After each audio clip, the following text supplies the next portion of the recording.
13h sur Info TV. Le journal audio présenté par Théo Tornet. Bonjour à tous, ravi de vous retrouver en ce dimanche 19 mai 2019. Bienvenue dans ce journal audio de 13h. Voici les titres. L'avion 737 MAX, Boeing reconnaît des défauts dans les simulateurs de vol. Selon le constructeur aéronautique, le logiciel utilisé était incapable de reproduire certaines conditions de vol, notamment celles ayant conduit au crash d'Ethiopian Airlines. On en parle dès le début de cette édition. On parlera des 5000 enseignants manifestants à Paris contre la réforme de la loi Blanquer. Aux États-Unis, Donald Trump réaffirme son opposition à l'avortement. Le débat sur l'avortement fait à nouveau rage aux États-Unis après que plusieurs États ont adopté les législations extrêmement restrictives. Et on parlera en fin de cette édition de la météo pour le début de la semaine prochaine. Boeing a pour la première fois reconnu samedi 737 MAX impliqué dans 2 catastrophes aériennes ayant fait 346 morts en admettant avoir réalisé le logiciel de simulateur destiné à reproduire les conditions de vol et avec lesquelles sont formés les pilotes. Selon le constructeur aéronautique, le logiciel utilisé dans les simulateurs de vol était incapable de reproduire certaines conditions de vol, notamment celles ayant conduit à l'accident du 737 MAX d'Ethiopian Airlines le 10 mars dernier au sud-est d'Addis Abeba, quelques minutes seulement après le décollage, faisant 157 morts. Boeing assure que les changements qu'il a apportés vont améliorer les formations des pilotes sur simulateur. La compagnie aérienne américaine Southwest, grosse cliente du 737 MAX, avec 34 exemplaires en service avant l'immobilisation au sol de cet avion mi-mars, a indiqué samedi qu'elle ne devrait recevoir un simulateur spécifique au MAX qu'en toute fin d'année. Idem pour American Airlines, 24 Boeing 737 MAX qui indique avoir commandé un simulateur MAX, lequel va être livré et sera opérationnel en décembre, a déclaré un porte-parole. Selon la compagnie d'Air Canada, qui n'avait pas de version classique du 737, le 737 NG dispose d'un simulateur spécifique au MAX, ont indiqué des sources industrielles. Ils sont enseignants et accusent leur ministre de mener une politique de destruction de l'éducation nationale. Environ 5000 personnes ont manifesté samedi à Paris pour protester contre les réformes de Jean-Michel Blanquer.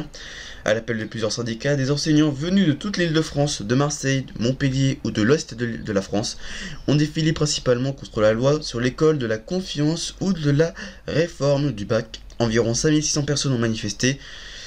La préfecture de police a dénombré 4600 manifestants. Plusieurs manifestants portaient du scotch sur les lèvres pour dénoncer l'article 1er de la loi pour une école de confiance qui fixe un devoir d'exemplarité du personnel éducatif. Le Sénat se prononcera mardi par un vote solennel sur ce projet de loi déjà adopté en première lecture par l'Assemblée nationale. Le texte doit ensuite être examiné lors d'une commission mixte paritaire qui pourrait encore modifier ou supprimer des dispositions.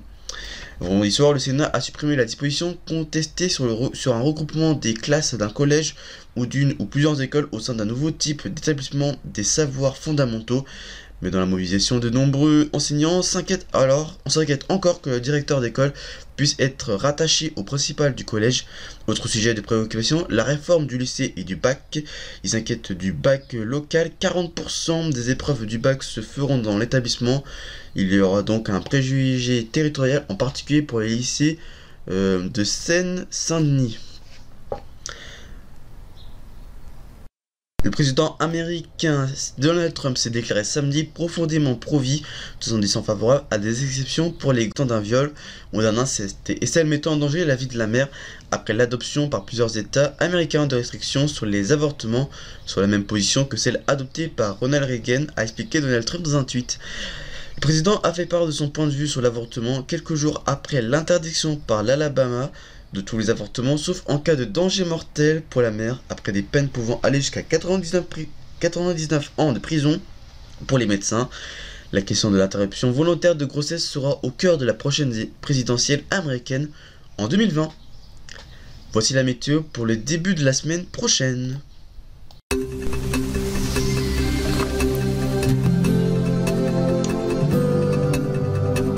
Lundi matin, le soleil sera dominant avec mêlée à la pluie qui se retrouvera surtout sur l'est de la France, un peu sur le centre et sur l'ouest.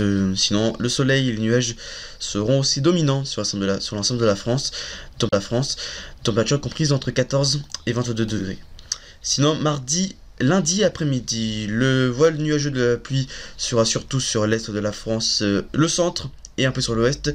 Faites attention à certains moments, de l'orage pourra être aperçu. Des températures qui seront comprises entre 15 et 21 degrés. Côté mardi matin, le voile de pluie sera sur le nord de la France et sinon le reste de la France sera sur le beau temps. Vous retrouvez par exemple des températures qui sont comprises entre 15 degrés et 22 degrés. Ici, son côté après-midi, le voile nuageux restera sur le centre de la France, un peu sur l'est si vous êtes à Strasbourg ou à Mulhouse. Sinon, le reste de la France, ce sera le soleil et les nuages qui seront mêlés et sur toute la France. Température comprise entre 14 et 21 degrés.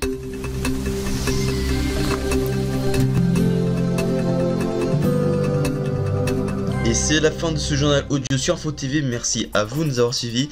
L'info continue sur notre compte Twitter, groupe Info TV. Prochain rendez-vous, c'est mercredi à 15h pour un nouveau numéro de l'Instant Média.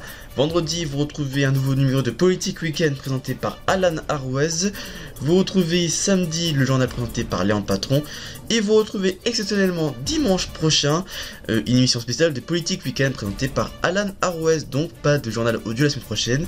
Le journal audio fera son retour dans 2 semaines. D'ici là, très bonne journée sur Info TV. D'ici là, portez-vous bien. Ciao. Suivez toute actualité en continu sur notre compte Twitter, groupe Info TV.